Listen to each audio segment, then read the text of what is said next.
America தான் விரும்பிய பல்வேறு காரியங்களை சாதிப்பதற்கான ஒரு தளமாக வங்கதேசத்தை மாற்றிக் கொண்டிருக்கிறது. ஆக்சுவலா ஷேக் ஹசீனா வெளியேறதுக்கு ஒரு முக்கியமான ட்ரிகர் பாயிண்ட்டா எது இருந்தது அப்டின்னா, சென்ட் மார்ட்டின்ஸ் ஐலேண்ட் அப்டிங்கிறது இருந்தது. அங்க வந்து சென்ட் மார்ட்டின்ஸ் ஐலேண்டுங்கிறது ஒரு ஸ்ட்ராட்டஜிக் லொகேஷன்ல இருக்கு. அந்த ஐலேண்ட தன்னுடைய விமானப்படை தளமாக மாற்ற வேண்டும் அப்டின்னு அமெரிக்கா விரும்பியது. ஷேக் ஹசீனா கடைசி வரைக்கும் இடம் குடுக்கல. அவங்க அந்த நாட்ட விட்டு வெளியேறதுக்கு முன்னால குடுத்த ஒரு காணொளியில கூட அத குறிப்பிட்டிருந்தாங்க. என்ட்ட ஒரு வெள்ளை அதிகாரி என்ட்ட வந்து பேசினார்.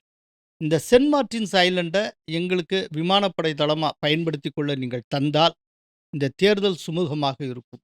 நீங்கள் பிரதமராக தொடர முடியும்." அப்படின்னு பேரம் பேசினாங்க. நான் அதை ஒப்புக்கொள்ளவில்லை.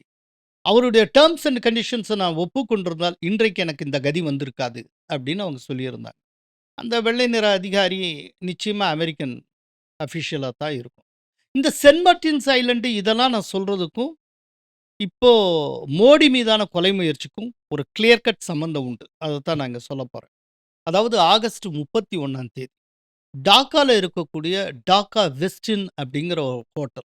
அந்த ஹோட்டலுடைய 808வது ரூம் நம்பர்ல ஒருத்தர் தங்கியிருக்கார். அமெரிக்காவச் சேர்ந்த ஒரு பிளாக் ஆஃபீசர். அவர் வந்து சிஐஏவுடைய உயர்நிலை உளவாளி என்று பெயர் எடுத்தவர். அவர வந்து ஸ்பெஷல் ஃபோர்ஸ் ஆஃபீசர் அப்படின்னு டெசிக்னேட் பண்ணி அவர அனுப்பிச்சிருந்தாங்க.